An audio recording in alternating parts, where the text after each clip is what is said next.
یہاں پہ ذرا سا باپ بیٹے کا جھگڑا ہوتا ہے، سب سے پہلے وہ اولاد کو آگ کرتے ہیں اور جاتے جاتے مدرسوں کے نام لکھ کے چلے جاتے ہیں۔ یہ وہ نیکی نہیں کما کے گئے، گناہ ہی کما کے گئے، پچھڑوں کے لیے چھوڑ کے مرتے ہیں، کیونکہ مالک اللہ ہے اسلام۔ اور آگ تو آپ کر ہی نہیں سکتے نا، آگ کا تو کنسیپٹ اسلام کے اندر ہے ہی کوئی نہیں ہے۔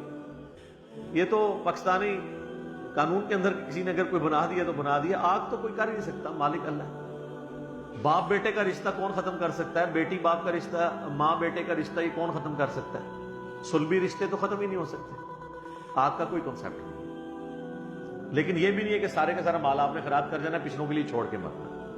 اور یہ بھی یاد رکھیے گا، صحیح بخاری میں حدیث ہے کہ وارث کے لیے وصیت نہیں ہو سکتی، وصیت صرف ہوگی ادر دین وارث کے لیے۔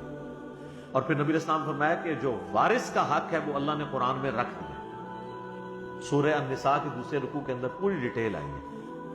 اب کوئی شخص یہ نہیں کہہ سکتا کہ میرے مرنے کے بعد جو وراثت تقسیم ہوگی وہ تو ہوگی، لیکن یہ ایک دکان ہے، یہ میں اپنے فلاں بیٹے کو دے کے جا رہا ہوں، ایسے نہیں ہو سکتا۔ اور زندگی میں اگر کسی کو گفٹ بھی دینا ہے پھر سب کو برابر دینا ہوگا۔ بخاری مسلم میں حدیث ہے، ایک صحابی ہے، ان کا یا رسول اللہ آپ گواہ ہو جائیں کہ میں نے اپنے اس بیٹے کو یہ غلام ہبہ کیا۔ آپ نے فرمایا باقی اولاد کو بھی ایک ایک غلام دیا ہے تم نے؟